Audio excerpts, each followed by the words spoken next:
off it. Frito-Lay. Almost. Let me tell you who else made billions of dollars off it. Microsoft. Let me tell you who else made billions of dollars off it. The government, basically people who have privatized business, they sell prisons. You buy a prison, you put 1,000 people in there, they pay you for those people. Guess what? At one point it was 36,000 Exactly. School system the same way. Let me tell you something, right? Real talk. per inmate, and I'm sure that the rates probably 40, 50 now. The first thing to fixing the problem is recognizing that there was a problem. And the problem was that we thought that they was caring about our physical when they was caring about their pockets.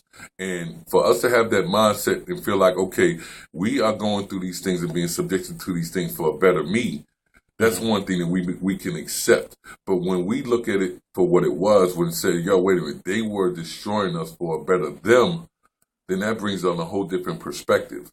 Now, all the things that you're talking about is relevant. And the reason why it's relevant is because our city is one of the cities who haven't really understood that yet. And the reason why is because the Boston Herald and the Boston Globe have such a stronghold within this region that anything they say, anything they talk about is gospel. If they tell us right now, if they send out an article yesterday, we know how peaceful we are today, what we're talking about, and within this radio station. If they send out an article tomorrow to 50,000 people who didn't hear this interview, they say, well, they was on the radio talking about, blah, blah, blah, hate this and shoot that and kill that. Guess what the perception across the nation is going to be, across their whole their readership is going to be? We'll be labeled terrorists. Exactly. So what I'm saying is, sometimes you got to do the research into what you're getting and receiving instead of believing everything that you're receiving.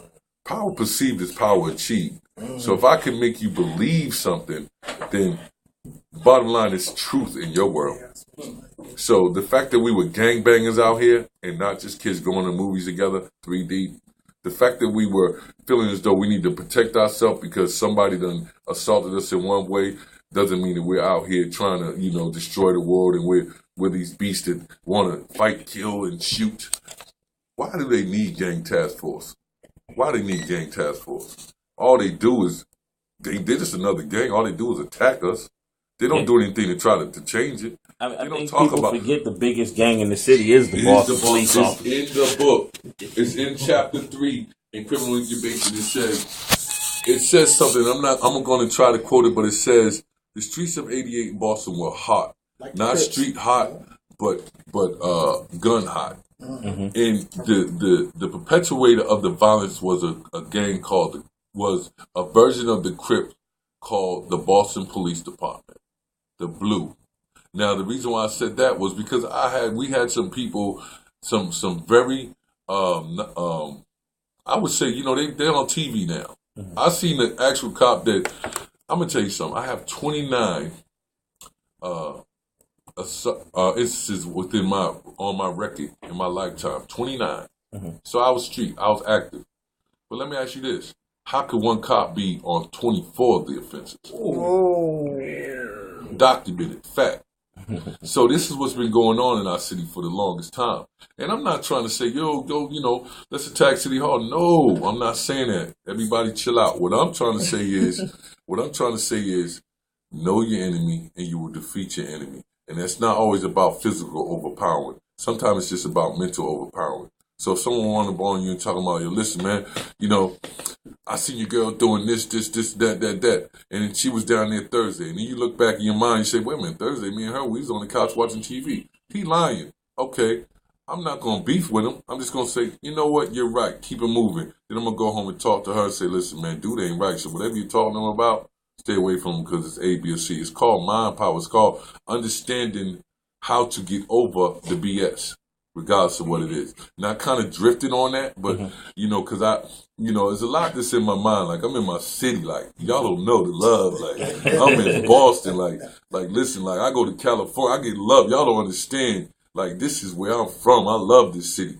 You feel me? And this movement is about us, man. Like, I need everyone to stand up because it's not just about the criminal incubation today. It's about the books of tomorrow. It's about the entrepreneurs of tomorrow, the future gangsterpreneurs, the future. Like, I got some music collaborations out there. I got some people who are prominent in the city. Me and Big Beef, We putting together a music compilation for all of the artists that are out there, but we're starting with Skoldo. We're starting with Mike McNeil. We're starting with a few artists that have been out here for years that are talented, trying to do their thing, but never got the opportunity.